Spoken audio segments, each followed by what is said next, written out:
KW Continente presenta los análisis y comentarios del ingeniero José Isabel Blandón y Fernando Correa. Muy buenos días, Panamá. Hoy es miércoles 13 de enero 2021.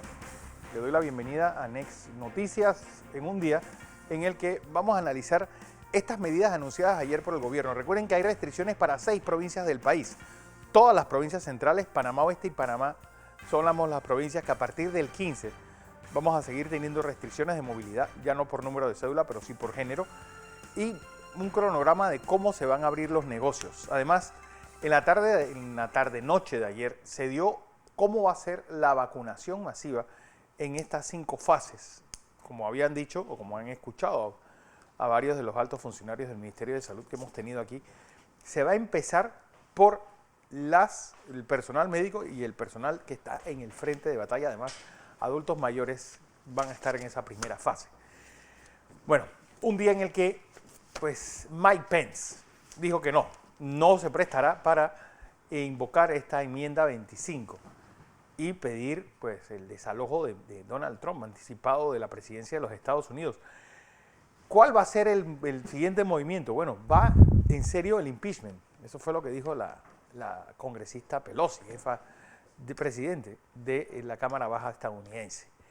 Rebrote en Perú, y ojo con lo que está pasando en ese hermano país de Sudamérica. Además, ¿qué está pasando también en las diferentes ciudades en esta incontrolable batalla contra la COVID-19? Y ojalá pues vayamos teniendo buenas noticias en un momento en que el empresariado nacional pues quedó patidifuso. Ayer hubo declaraciones de varias organizaciones empresariales oponiéndose a esta nueva medida del gobierno. Y hoy, pues, empezar con fallecimientos de 2 grandes médicos. El doctor Luis Ramos, jefe de la Policlínica de Juan Díaz, y el doctor Francisco Díaz Mérida.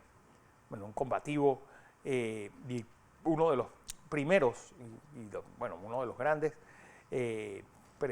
conocedores sobre salud ocupacional. Fallecieron ambos en el día de ayer.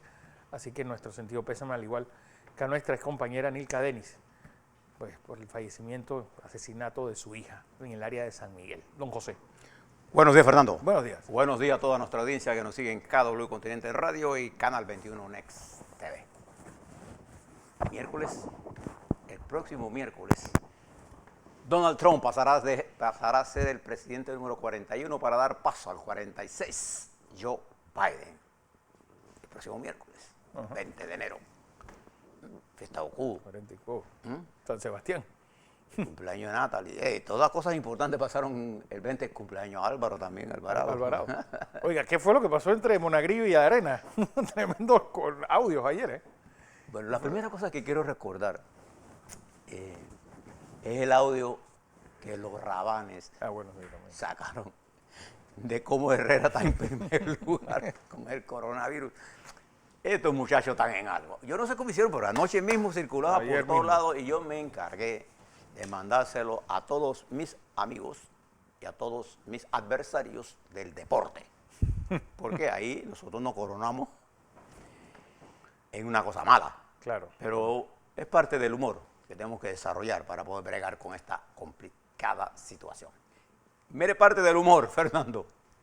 El Departamento de Estado de los Estados Unidos, no se asombre de lo que le voy a decir, colgó en sus redes sociales que el día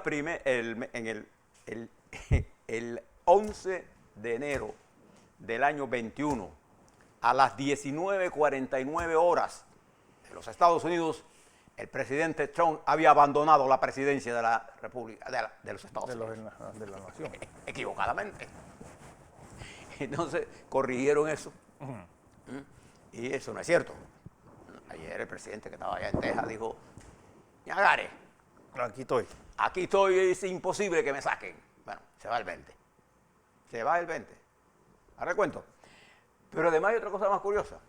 ¿Se acuerda del secretario de Estado de los Estados Unidos, Mike Pompeo, que anda por ahí levantando ollas y derramando ollas, creando toda clase de conflictos? Bueno, a él tenía una gira a Europa que era su culminación. Usted sabe que los norteamericanos, en realidad las diplomacias, cuando usted quiere saber de algo, usted tiene que estar en Europa. Sí. ¿Sí o no, Fernando? Hombre. ¿Ya? Inglaterra, Francia, Alemania, Italia, España, Bruselas. Ese es el concolón, concolón del mundo de la Alemania. Son más viejos que ellos. Sí, sí. Y el otro país donde tienen que estar es Japón y China popular. Ya. El mundo. Y cuando usted es África, tiene que ir a Egipto, Sudáfrica. Hay otros países, los que les gusta la casa y esas cosas, pero el mundo es así. Y cuando usted va a América, tiene que venir a Panamá. Bueno, el señor Mike Pompeo tenía una gira programada. Y entonces resulta que en Luxemburgo le dijeron, aquí no lo queremos. Adiós. No lo va a recibir nadie. Y él tenía otras citas y cenas con los comisionados, qué sé yo, con Europa, la OTAN, y le dijeron, papá, aquí nadie lo va a recibir. Mande su... Y canceló el señor Mike Pompeo su viaje. Que solo se quedan los muertos, diría mi abuela. Como dice, policía votado, no, tongo votado no pone boleta. Mike Pompeo tuvo que cancelar, porque lo cancelaron, no es que tuvo que cancelar. Así que tiene que regresar a los Estados Unidos y enfrentarse a los últimos 8 días de Pompeya. A recoger la oficina. Para que usted vea cómo va el mundo. Algunas cosas importantes. Ayer conversaba con un ingeniero peruano sobre la situación en Perú y me decía, usted parece que estuvieran viviendo aquí en Perú. Han hecho un diagnóstico de Perú fantástico. Ese es Perú. En la cefalea completa.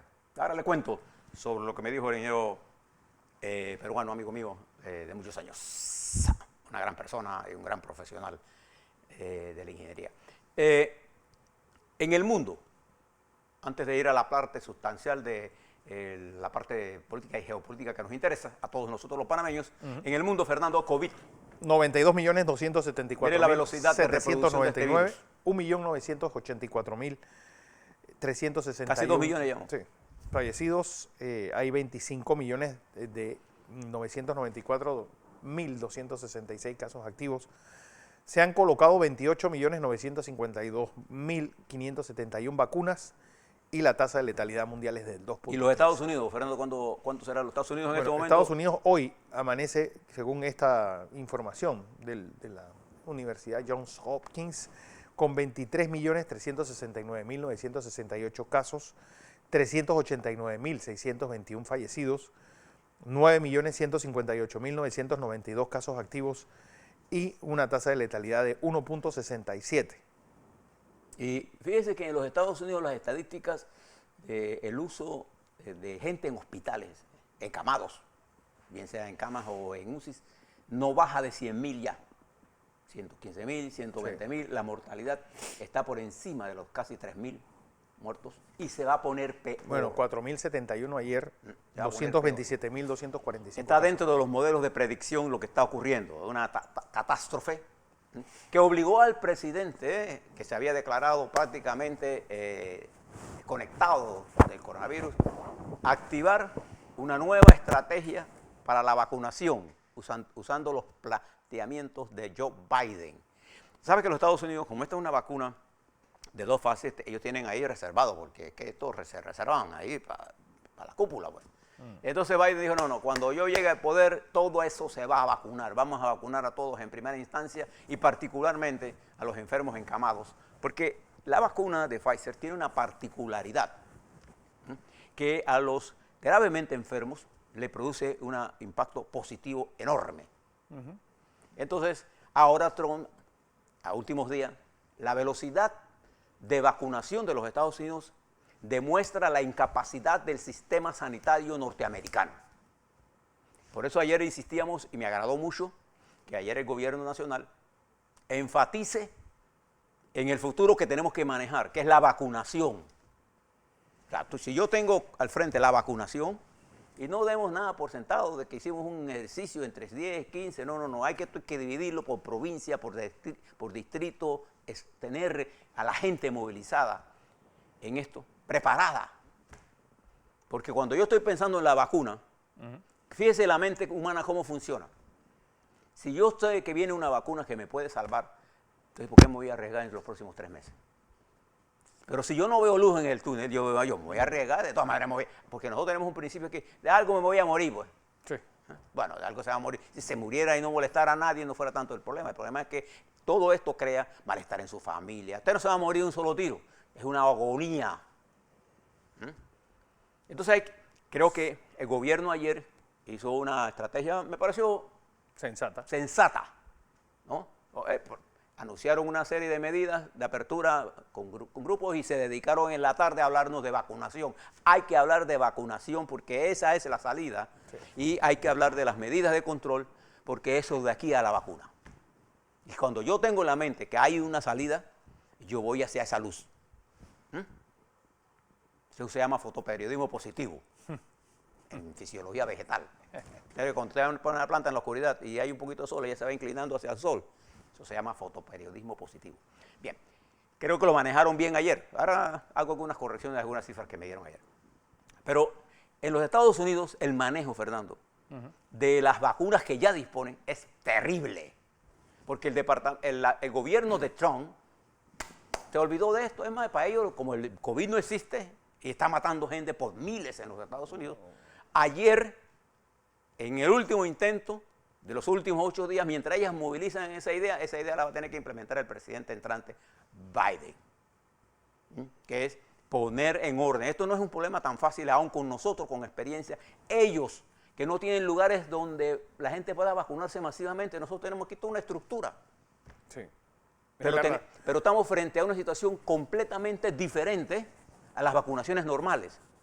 Estamos frente a una pandemia que tiene otro impacto social y económico. Y hay que movilizar la opinión pública nuestra. Me gustó lo que vi ayer, para ser positivo. Algunas correcciones hago ahora más adelante. Pero también observen esto.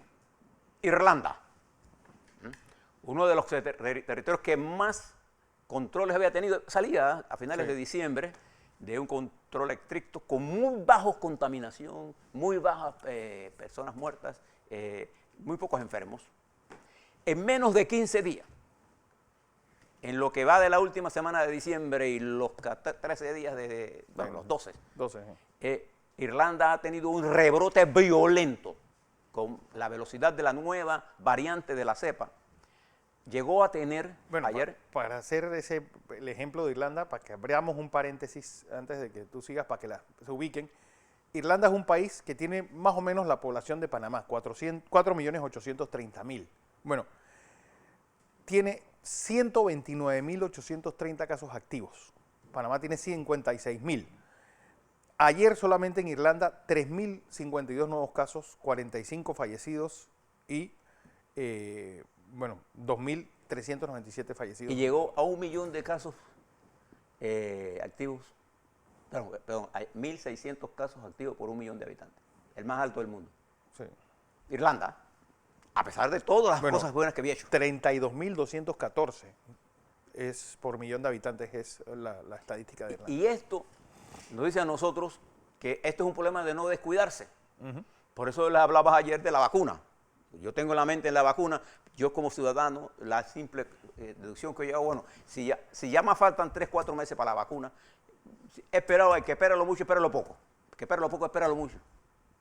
Que esperarlo mucho, espéralo poco. Falta poco, ya yo veo una luz, entonces yo me voy a cuidar más. Esto ahorra. Lo que tiene que hacer el gobierno nuestro aquí ahora es llevar esto a las comunidades, a la radio, al debate. Recojo en los periódicos poca esto sobre la vacunación. Eso me implica que debe haber una mejor coordinación entre los medios escritos. Los que estamos en vivo lo hablamos porque esto es parte del tema. Nosotros queremos que el país se cure. Hay que estar loco para creer que el país, que se dañe el país porque vamos a hacerle daño a Nito Cortizo. No, hay que estar loco. No piensa así.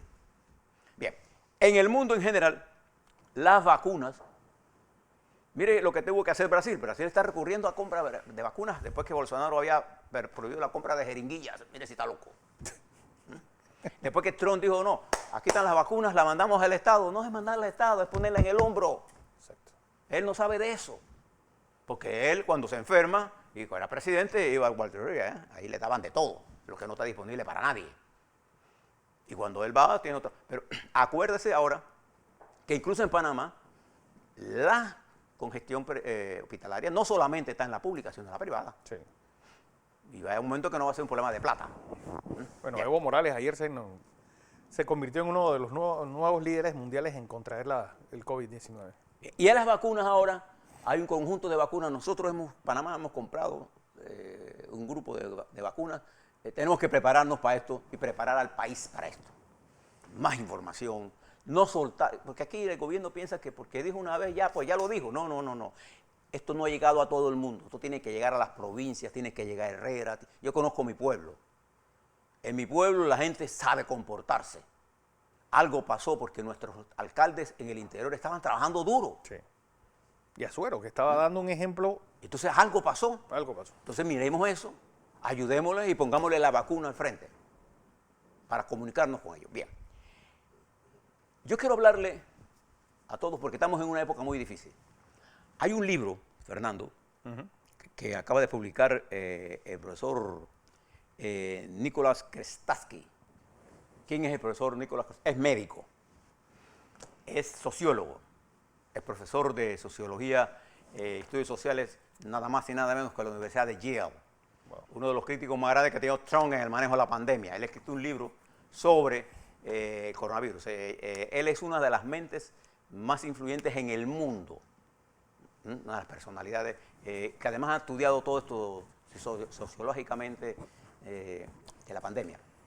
Y tiene un libro que se llama La flecha de Apolo, Apollo's Arrow, en la que habla sobre el impacto profundo y la durabilidad de la crisis del coronavirus. En ese libro, y se lo recomiendo, mientras usted está en su casa, pídelo a Amazon y se lo mandan a su casa. Y léaselo. Porque le pone a usted en conocimiento de un profesional, que es médico, de cómo funciona esto de las pandemias. Y voy a tomar algunos ejemplos de cosas que comparto 100%. En el libro hay cosas, como todos los libros, que uno no comparte, pero que le ayuda a uno a abrir el debate sobre cosas importantes. El mundo no se va a recuperar de la pandemia, no habrá pospandemia dentro de 6 meses. En los procesos históricos, y por eso es bueno tener una perspectiva histórica, para eso sirve el materialismo histórico, la recuperación del mundo él la prevé para el año 2024. Sí. Porque todo el 21, aún con todas las vacunas, nosotros vamos a terminar el 21 teniendo vacunada probablemente un porcentaje importante de la población para tener inmunidad de rebaño. Pero ahí comienza otro proceso de sanamiento de toda la sociedad, porque el virus no solamente es una entidad biológica, el virus es una entidad que ha producido un efecto social gigantesco. Es también un catalizador social. Entonces nosotros tenemos que mirarlo en su conjunto, lo que llamamos la dinámica del virus, del adversario. Bueno, él habla también, que me llamó la atención, sobre todo en el artículo que salió de la BBC, él dice que viene después del virus una época de desenfreno sexual y de que la gente va a gastar. Él compara la situación actual con la Arcadia de los años 20 Sí, y diciendo de que bueno, como el mundo entero estuvo tan cerca de la muerte, pues eso provoca esa expansión y ese derroche. La desventaja de la entrevista de la BBC que usted está citando es que ella editó muchas cosas, pero en el fondo del documento que él presenta, él hace un análisis histórico del comportamiento de las pandemias en el mundo. No es la primera vez que nos enfrentamos a una pandemia, es la primera vez que nosotros vivimos una pandemia, nosotros, esta generación. Porque también él, por ejemplo, excluye de su análisis de los años 20 la Primera Guerra Mundial. Me acuerdo que había un déficit de hombres y eso así ayudaba a que hubiese ese derroche y ese desenfreno sexual. Y cuando él mira históricamente las pandemias, ha pasado exactamente lo que está pasando ahora. Muere gente que está curando, hay desinformación, hay gente tirando la culpa a otros le echaban la culpa a los judíos, otros le echaban la culpa a otros. Las pandemias nunca tienen, lo malo es huérfano. Siempre hay alguien culpable. Usted ve que ahora Trump, cuando va a este problema, él le echa la culpa a los chinos porque él no asume la responsabilidad de nada. Bien, eso no es a nuevo, eso no es una conducta nueva, es una conducta asociada a todas las pandemias, de acuerdo a este profesor. Pero él dice algo importante. Esta es la primera generación de humanos a lo largo de la historia de nosotros en este planeta que puede producir una vacuna efectiva en tiempo real. Es decir, nosotros tenemos vacuna ahora en medio de la pandemia. Eso no había ocurrido nunca. Nunca. Bueno, la de la pandemia del 18, la llamada gripe española, Así como llegó, desapareció en un día. Pero no hubo acuerdo, nunca. No ha habido nada. la historia de las pandemias. Y mire que siempre ha habido historia de las pandemias. Y siempre hay un proceso de sanación. Primero pasamos a una fase intermedia, porque el daño económico no se va a recuperar en 3, 4 meses. No, el que le diga eso no le está diciendo la verdad. Esto va a tomar años rehacerlo. Por eso es importante que entendamos que para poder enfrentar eso, la humanidad del pasado tuvo que unir fuerzas y deshacerse de los mecanismos de traba que impidían el desarrollo económico. Y dieron paso a nuevos avances en la sociedad en términos de apertura, de desarrollo, de libertades, de patrocinar una infraestructura mucho más productiva pendiente de la salud. Entonces ahora, lo que él dice, bien, ahora viene todo este problema sociológico, todo este problema de cómo vamos a curar el dolor, y se va a producir una especie de efervescencia. Sí. La gente hoy en pandemia gasta menos, ahorra más, no tiene relaciones casi sociales, por no hablar de relaciones de otra clase. Sí. Y como consecuencia, cuando esto pase, se destapa. Entonces viene otra fase. Les recomiendo que lean este libro, porque aparte de interesante y controversial, aporta con datos científicos y de históricos el comportamiento de esto a lo largo de la historia. No entender las cosas en su perspectiva, quedamos viendo la ramita o la hojita. Bien, algunas cosas importantes que está pasando en el mundo. Hablamos un poco de los Estados Unidos. Hoy miércoles, bueno, ayer el Senado votó para que el señor Pence aprobara la enmienda 25 y deseparara a Trump. Pence dijo que no lo iba a hacer. Entonces hoy el Congreso va a votar una resolución de impeachment, que es un llamamiento a juicio sobre un solo artículo en la que acusa al presidente de incitación a la rebelión. Eso es un único artículo, con una serie de argumentos que va a ser el debate de la mañana de hoy en el Congreso de los Estados Unidos y que va a ser votado por la mayoría demócrata en 100% y probablemente va a obtener el voto de 5, 6, 7, 8 o hasta 10 máximos representantes republicanos. Ya hay 6 que por lo menos han comprometido su voto para ponerle un impeachment al presidente.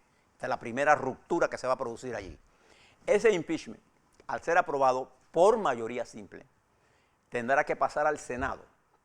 El Senado de los Estados Unidos lo tiene que aprobar con 2/3, es decir, 67 votos. Los demócratas tienen 50, le faltan 17.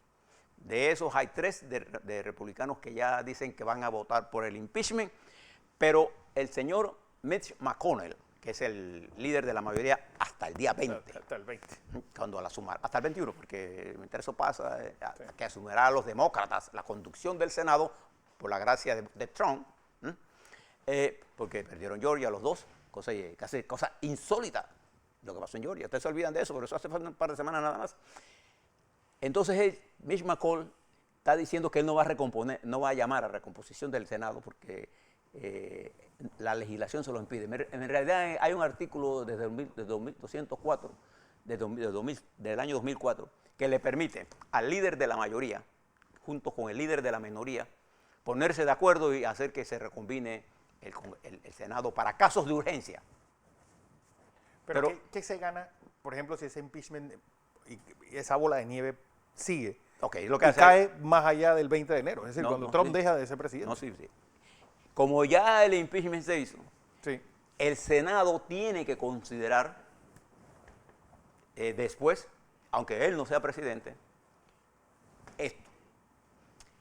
Si el Senado encuentra, acuérdate que los senadores en este caso no son senadores, son jueces. Jueces, exacto. Son los juzgadores, los que van a tomar la decisión judicial.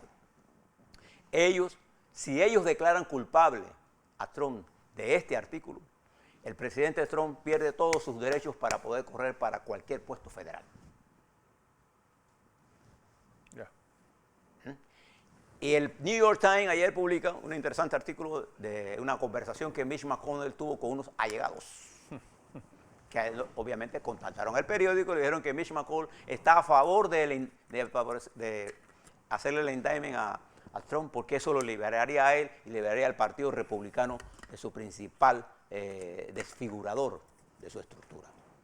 Entonces, hay mucha gente que va a apostar después. Entonces los demócratas, si eso pasa, lo que van a hacer es mandar eso para que se considere, acuérdense que el líder de la mayoría ahora va a ser demócrata, que se considere 100 días después de que comience el mandato de Biden. ¿Qué es lo que esto le preocupa a Trump? Ayer, desafiante, el presidente decía que él no había hecho nada malo, que él no me había mandado a nadie a que hiciera nada, que todos los que vean, y no me dice quién lo vio, pero los consejeros de Trump le están diciendo, señor presidente, déjese de estar hablando pendejadas porque usted puede ser objeto de demandas civiles y, judiciales. ¿Y por qué? Porque cuando el presidente Trump deje de ser presidente, no está amparado por ninguna cláusula de nada. Él puede ser juzgado como cualquier ciudadano por cualquier actividad que haya cometido. E incluso puede ser reabrirse el expediente que hizo Mueller, por ejemplo. Puede activarse todos los casos que están en Nueva York. O todas estas investigaciones del Deutsche Bank, que ayer dijo que no quería más negocios con Trump, el banco que Trump utilizaba para todas sus estructuras financieras. Y esto plantea solamente Trump sabe lo que era, lo que le iba a pasar cuando sea expresidente. Y va a venir unas investigaciones, incluso él puede ser investigado por los actos del 6 de enero cuando deje de ser presidente. Porque al no ser presidente no hay nada que lo proteja. Y él era funcionario federal con mando y jurisdicción cuando eso ocurrió. Bueno. Por eso es que los abogados le están aconsejando, y es probable que usted espere en esta semana cosas sorprendentes. Autoperdón, perdones. Ahí están la hija de él, Ivanka, el yerno. y Jared Kushner, uno de los grandes. ¿Se acuerda cuando Kushner dijo que ellos habían dado una toma agresiva del Partido Republicano en términos hostiles? Esto es lo que significa cuando usted compra una empresa. Fernando tiene una empresa de zapatería y está en la bolsa, y yo la voy a comprar, le hago una oferta hostil, sin acuerdo, sin nada, y se la compro de todas maneras. Una toma hostil del Partido Republicano. Y el hijo de Trump, en sus gritaderas y sus grabaciones, dijo, ¿se acuerdan ahí, el meeting el Partido Republicano ya no es de ustedes, es el Partido Republicano de Donald Trump, porque ellos lo compraron. Joven, imprudente, petulante, al referirse a esa estructura, y hay gente que lo cree así, y se ha producido en los Estados Unidos una cosa increíble. En los aeropuertos, los senadores, los representantes republicanos son acosados. Hay una banda de gente en los aeropuertos esperando que pase el senador y senadores republicanos para acosarlos. Y en una de esas va a haber un muerto. Sí. Bueno. Ayer en una conferencia de prensa del FBI, y la Procuradora General de los Estados Unidos anunció cómo están los acontecimientos judiciales. Y todo esto es un proceso en desarrollo que culminará y se ha declarado en estado de urgencia y vigilancia especial Washington, D.C. Y en estado de alerta los edificios se están pidiendo que incluso el senador Ted Cruz y el senador Josh Hawley se incluyan en la lista de los que no pueden volar. O sea, que no puedan usar aeropuertos por ser ellos impulsadores de la violencia. Entonces, todas estas cosas están ocurriendo en los Estados Unidos y están ocurriendo en el mundo muchas otras cosas. Sí. En el marco de eso estamos nosotros, América Latina, con todos los problemas que le hablamos ayer, que le seguiremos contando. Así es. Mañana.